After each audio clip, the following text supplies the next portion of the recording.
Assalamualaikum warahmatullahi wabarakatuh. Perkenalkan, saya Mesy Trihandayani dengan NIM 21102100007 dan rekan saya Siti Nadira dengan NIM 21202100021. Kami dari kelompok 7 kelas PIOT 1 pada mata kuliah Psikologi Perkembangan Anak Usia Dini dengan dosen pengampu Bapak Muhtarom, Sarjana Pendidikan Islam, Magister Pendidikan Islam. Di sini kami akan mempresentasikan materi yang berjudul perkembangan prenatal dan faktor yang mempengaruhinya. Pada materi kali ini kita akan membahas tentang yang pertama perkembangan prenatal, kemudian yang kedua kehamilan kembar, yang ketiga hereditas tahap perkembangan prenatal yang terdiri dari germinal, embrio, dan fetal atau janin, kemudian yang keempat faktor yang mempengaruhi perkembangan prenatal. Baiklah, yang pertama kita akan membahas terkait perkembangan prenatal. Jadi, perkembangan prenatal ini adalah perkembangan awal dari manusia yang dimulai sejak konsepsi, yakni ketika indung telur atau ovum pada wanita dibuahi oleh sperma laki-laki sampai dengan waktu kelahiran seorang individu. Nah, menurut William Selbach, periode prenatal atau pralahir ini merupakan masa kritis bagi perkembangan fisik, emosi, dan mental pada bayi, yang pada umumnya masa prenatal ini ditandai dengan 6 ciri penting, yakni yang pertama, terjadinya pembauran sifat-sifat yang diturunkan oleh kedua orang tuanya, kemudian yang kedua, terjadi pengaruh kondisi-kondisi di dalam tubuh ibu, kemudian yang ketiga, kepastian jenis kelamin sudah muncul, kemudian yang keempat, pertumbuhan masa janinnya itu berlangsung dengan cepat yang terjadi dalam 9 bulan 10 hari, kemudian yang kelima, mengandung banyak bahaya pada fisik dan psikis. Dan yang terakhir, membentuk sikap-sikap yang baru diciptakan yang dipengaruhi oleh faktor perkembangan prenatal seperti genetik dan lingkungan. Baiklah, pembahasan selanjutnya yakni terkait kehamilan kembar. Jadi, kehamilan kembar atau biasa disebut gemeli ini adalah satu kehamilan dengan 2 janin atau lebih. Kehamilan kembar dari tahun ke tahun kejadiannya ini semakin meningkat. Bisa kita lihat pada tabel di samping. Hal ini dibuktikan pada peristiwa di Amerika Serikat yang dimana menurut National Center for Health Statistics pada tahun 2006 menyebutkan bahwa antara tahun 1908 sampai tahun 2004 itu tingkat kelahiran gemeli di Amerika Serikat meningkat secara dramatis, yang tadinya 18,9 per 1000 menjadi 32,2 per 1000 kelahiran hidup. Komplikasi yang terjadi pada ibu yang mengalami gemeli akan lebih sering berdampak dibanding dengan kehamilan tunggal. Hal ini dikarenakan sebagian besar gemeli akan melahirkan bayi secara prematur, sehingga moralitas gemeli menjadi 4 kali lipat dibanding moralitas bayi tunggal. Walaupun kelahiran gemeli ini hanya menggambarkan 1% dari seluruh kehamilan dan 2% dari kelahiran hidup, tapi angka ini menunjukkan sebesar 12% dari kematian neonatal dan 17% membuat bayi usia di bawah 3 tahun terjadi perlambatan pada pertumbuhannya.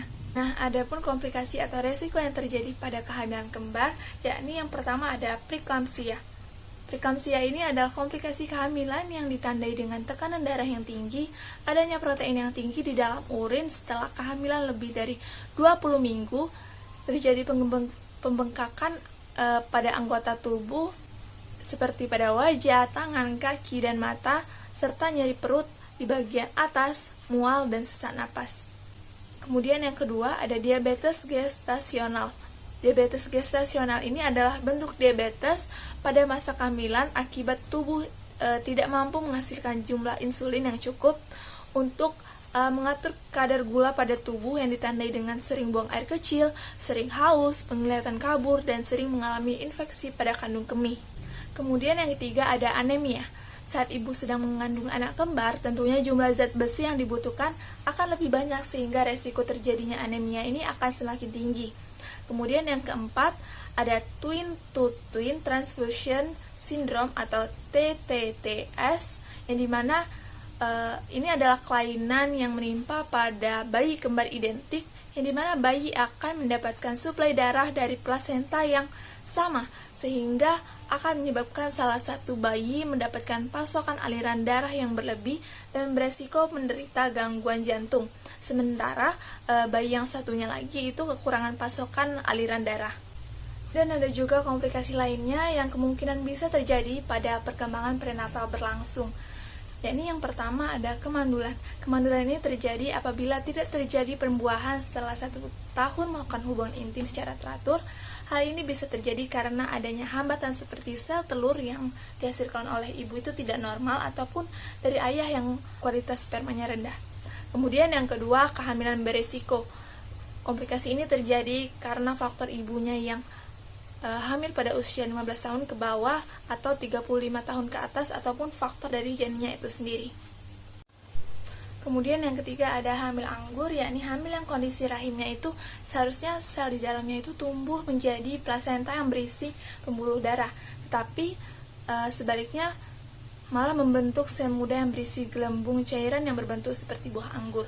Kemudian yang keempat ada TORCH atau Toxoplasma rubella, cytomegalovirus, dan herpes, yang dimana komplikasi ini itu disebabkan oleh parasit Toxoplasma dari organisme lain sebagai induk yang bertahan selama belasan tahun pada tinja hewan. Kemudian ada kehamilan kosong, yakni terjadi apabila telur yang dibuahi itu tidak berkembang menjadi sempurna sehingga membentuk plasenta yang berisi cairan. Jika dilihat dari definisi tersebut, kehamilan kosong ini sama seperti dengan hamil anggur. Baiklah, komplikasi yang selanjutnya ada miom dan kista. Miom ini sendiri adalah sel otot dinding rahim yang berubah menjadi tumor, sedangkan kista adalah kantong berisi cairan. Dan yang terakhir ada hamil ektopik atau hamil di luar kandungan, yang dimana janin tidak bisa berkembang di dalam rahim, melainkan di luar rahim seperti di saluran tubuh lain.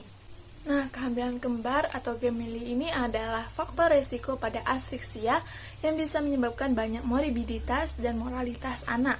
Yang dimana asfiksia ini adalah suatu keadaan gawat pada bayi yang akan mengalami kegagalan bernafas secara spontan dan teratur segera setelah bayi tersebut lahir. Dampak yang akan terjadi pada asfiksia ini adalah hipoksimia, hiperkarbia, asidemia, yang selanjutnya akan meningkatkan pemakaian sumber energi dan mengganggu sirkulasi udara pada bayi. Baiklah, bahasan yang ketiga yakni tentang hereditas tahap perkembangan prenatal. Nah, menurut Monks pada tahun 1998 dan Santrok pada tahun 2002, periode perkembangan prenatal atau permulaan kehidupan manusia ini dibagi menjadi 3 fase, yakni fase yang pertama adalah fase germinal atau periode zigot, yang dimana fase ini berlangsung sejak pembuahan sampai akhir pada minggu kedua. Kemudian yang kedua ada fase embrionik atau periode embrio, yang dimana fase ini berlangsung pada akhir minggu kedua hingga akhir bulan kedua. Kemudian yang ketiga ada fase fetal atau periode janin, yang dimana fase ini berlangsung dari akhir bulan kedua sampai lahir. Nah, selama tahapan prenatal ini, zigot yang awalnya hanya 1 sel kemudian tumbuh menjadi embrio hingga menjadi janin. Sebelum dan sesudah lahir, perkembangan itu terus berlangsung yang mengikuti 2 prinsip. Prinsip yang pertama adalah prinsip cephalocaudal, yakni perkembangannya berlangsung dari kepala hingga ke bagian bawah tubuh. Kepala embrio, otak, dan mata terbentuk paling awal dan berukuran besar serta tidak proporsional sampai pada bagian-bagian tubuh yang lainnya terbentuk. Yang kedua yakni prinsip proximedital, yakni perkembangannya itu berlangsung dari bagian-bagian tubuh yang dekat dengan bagian tengah tubuh menuju keluar. Kepala dan dada pada embrio terbentuk sebelum terbentuknya tungkai dan lengan, serta kaki terbentuk sebelum terbentuknya jari tangan dan kaki. Baiklah, di sini saya akan menjelaskan lebih lanjut terkait 3 tahapan perkembangan prenatal. Jadi, tahapan yang pertama tadi ada fase germinal. Nah, fase germinal ini adalah periode awal perkembangan prenatal yang berlangsung selama 2 minggu pertama setelah pembuahan. Pada tahapan ini terjadi pembentukan zigot, yaitu sel yang terbentuk sebagai hasil bersatunya 2 sel kelamin, yakni sel telur dan sel sperma yang telah masak hingga menjadi zigot. Zigot ini terus membelah diri dan dalam waktu 36 jam setelah pembuahan, zigot ini memasuki masa pembelahan atau mitosis. 72 jam setelah pembuahan, zigot membelah diri menjadi 16 sel, kemudian 32 sel hingga menjadi 64 sel. Sambil terus membelah diri, sel telur yang dibuahi kemudian melewati tuba falopi menuju rahim selama 3-4 hari. Sekitar waktu 1 minggu tersebut, terjadi pemisahan sel yang dimana ketika lapisan dalam atau blastokis dan lapisan luar atau tropoblast pada organisme terbentuk, kemudian melekatlah zigot pada dinding kandungan atau disebut dengan implantation. Nah, masuk tahapan yang kedua, ada fase embrionik. Fase embrionik ini merupakan periode perkembangan prenatal yang terjadi dari 2 minggu setelah konsepsi hingga 8 minggu berikutnya. Nah, selama fase embrionik ini, jumlah sel terus bertambah, sistem pendukung seperti ari-ari, tali pusat, dan amnion pada sel terbentuk, dan organ-organ mulai terlihat ketika mendekati dinding rahim, dan sel-selnya itu membentuk 3 lapisan. Yakni lapisan yang pertama adalah lapisan dalam sel atau endoderm, yang akan berkembang menjadi sistem pencernaan dan pernapasan. Kemudian lapisan yang kedua adalah lapisan luar sel atau ektoderm, yang berkembang menjadi sistem saraf dan penerima sensor. Kemudian yang ketiga adalah lapisan tengah sel atau mesoderm, yang berkembang menjadi sistem peredaran atau pembuangan kotoran dan reproduksi. Baiklah, tahapan dan materi selanjutnya akan disampaikan oleh Siti Nadira. Kepada Siti Nadira, saya persilahkan. Baiklah, di sini saya akan melanjutkan presentasi dari rekan saya, Michi Triadani. Fase fetal. Fase fetal itu dimulai pada minggu ke-8 sampai dilahirkan. Fase fetal merupakan periode perkembangan prenatal yang terjadi mulai bulan kedua atau minggu ke-8, setelah pembuahan sampai kehamilan bulan ke-9. Yang umumnya fase ini berlangsung dan terjadi selama 7 bulan lamanya. Pada bulan setelah pembuahan, janin semakin aktif menggerakkan tangan, kaki, mulut, dan kepala, dan sudah bisa dideteksi jenis kelamin janinnya. Akhir bulan keempat, pengaruh refleks prenatal semakin kuat hingga bisa dirasakan oleh ibunya. Akhir bulan kelima, janin semakin aktif dan terlihat keinginan menentukan posisi tertentu di dalam kandungan. Akhir bulan keenam, refleks menggenggam muncul namun pernapasan masih belum beraturan. Dan 2 bulan terakhir, janin tumbuh lebih panjang dan lebih berat, serta jaringan lemak dan fungsi pada sistem seperti jantung dan ginjal mulai berkembang. Selanjutnya, ciri pertumbuhan janin pada trimester pertama. Pada usia 4 minggu, pertumbuhan kurang lebih 2 mm. Terdiri dari susunan tulang belakang, sistem saraf, usus, jantung, dan paru-paru. Terdapat kantung amniotis yang membungkus lapisan dasar seluruh tubuh, disebut telur atau ovum. Pada usia 8 minggu, panjangnya kurang dari 1 inci. Wajah sudah terbentuk mata, telinga, mulut, dan puncak gigi yang belum sempurna. Kaki mulai bergerak, denyut jantung dapat dideteksi dengan ultrasound dan disebut juga dengan embrio. Pada usia 12 minggu, panjangnya sekitar 3 inci dan beratnya 1 ons. Lengan, kaki, jari tangan, dan jari kaki dapat digerakkan. Sidik jari muncul, bisa senyum, merengut, menelan, dan kencing.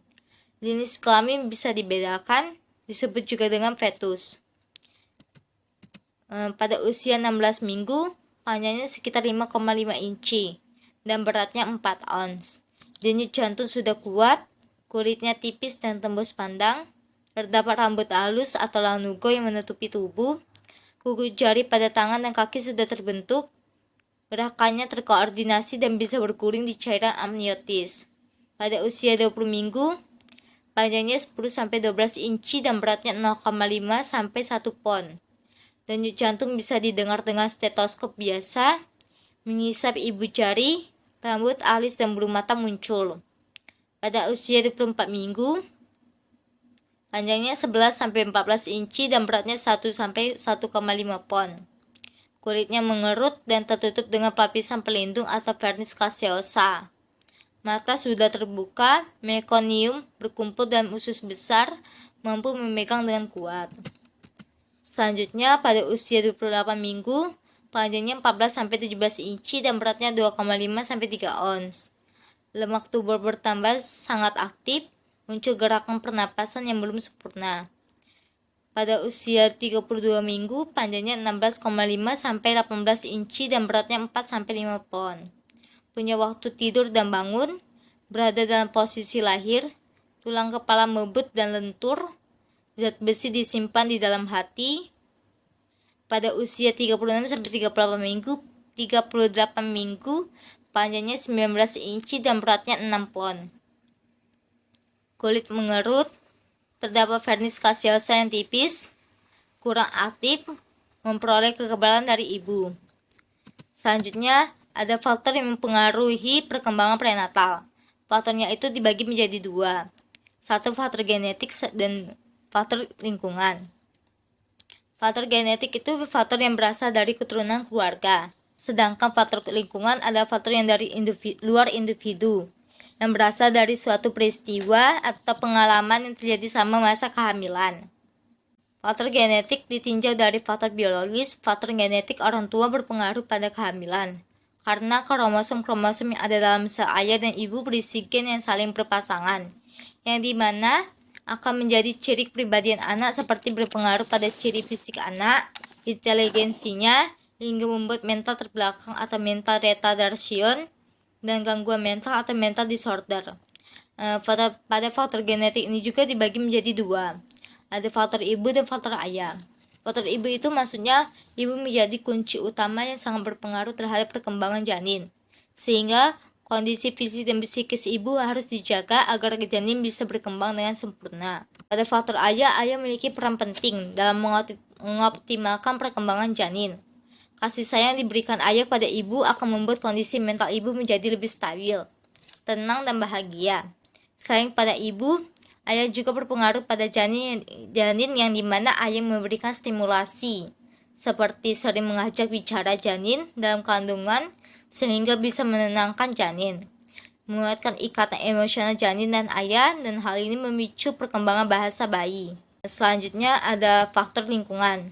Menurut Paul Henningsen, faktor lingkungan itu dibagi menjadi 10. Satu, usia ibu. Maksud dari faktor usia ibu itu ibu-ibu yang sangat muda atau ibu yang hamil di atas usia 40 dapat mempengaruhi perkembangan. Baik hal ini terutama berkaitan dengan kondisi kesehatan dan kesiapan ibu untuk hamil. Menurut para ahli, gizi manusia yang paling ideal untuk melahirkan adalah usia antara 20 sampai 35 tahun. Ibu dengan usia di atas 35 tahun punya resiko untuk melahirkan bayi dengan berat kurang, dan kecenderungan ini bertambah dengan semakin meningkatnya usia ibu. 2. Gizi ibu. Makanan yang diperoleh calon bayi jelas berasal dari ibu, sehingga ibu hamil membutuhkan jumlah makanan lebih dari satu untuk dirinya. Kekurangan gizi dapat menghambat pertumbuhan bayi. Ketiga, ada jenis obat-obatan yang dikonsumsi ibu. Contohnya alkohol. Alkohol itu mempengaruhi faktor pertumbuhan dalam susunan saraf, sedangkan nikotin dapat mengganggu kerja denyut jantung. 4. Radiasi. Maksudnya itu penyinaran yang dilakukan terhadap ibu yang hamil ditemukan dalam menjadi salah satu penyebab gangguan pada bayi. Selanjutnya, penyakit yang diderita ibu saat hamil. Apabila ibu hamil memiliki penyakit, cenderung mendapatkan sakit-sakitan yang serius di awal kehamilan, seperti paru-paru kurang baik, kejang-kejang, lahir kuning, dan sebagainya. Jika ibu menderita penyakit kotor seperti sifilis, akan berpengaruh negatif pada bayi. Anak cenderung lahir cacat. Selanjutnya, RH faktor dari ibu dan anak. Betna Pane menjelaskan bahwa ibu yang RH faktornya negatif dengan anaknya RH faktor positif, maka ibu akan membentuk antibodi terhadap Rho faktor positif anak, dan konsekuensinya menimbulkan akibat yang serius selama bayi di kandungan. Dan sewaktu melahirkan, biasanya bayi lahir prematur dan berat kurang, dan hati bayi membengkak. Selanjutnya, stres dan emosi. Paul Henningsen menjelaskan bahwa emosi yang dialami ibu seperti marah, takut, dan cemas akan mengakibatkan ketegangan pada sistem saraf dan peredaran darah ibu. Ibu yang terganggu mengakibatkan pula perubahannya metabolisme sel. Kondisi tersebut dapat mempengaruhi jalan bayi. Jika ibu yang hamil mendapat tekanan emosi dalam jangka waktu yang lama dalam suasana perkawinan yang tidak harmonis, sikap negatif terhadap kehadiran anak akan berakibat pada anak. 8. pengaruh tingkah laku orang tua. Contohnya, bila ayah atau ibu membutuhkan seekor ular, sama anaknya lahir akan mempunyai gambaran sirip ular. Hal ini dapat menginginkan sesuatu yang kadang aneh. Berbagai prediksi masyarakat ini tampaknya berkembang sesuai adat masing-masing. Sikap ibu. Sikap menolong ibu terhadap janin dalam kandungannya akan diteruskan sudah anak dilahirkan. 90% ibu-ibu yang semula bersikap menolak berubah menjadi sikap positif sesudah anak dilahirkan. Dan terakhir adalah teratogen. Maksudnya unsur-unsur yang menyebabkan adanya kelainan pada kelahiran akibat dari proses kehamilan yang tidak optimal. Bila teratogen beraksi pada awal kehamilan saat proses pembuahan dan organogenesis, bisa jadi berdampak negatif pada janin yang mengakibatkan kelainan anatomis. Namun apabila teratogen beraksi pada saat organogenesis sudah lengkap dan matang di usia kehamilan tua, kemungkinan tidak menyebabkan kelainan anatomis. Baiklah, itu saja yang dapat kami sampaikan. Apabila ada kesalahan kata maupun perbuatan, kami minta maaf. Pada Allah kami mohon ampun. Wabillahi taufiq wal hidayah. Wassalamualaikum warahmatullahi wabarakatuh.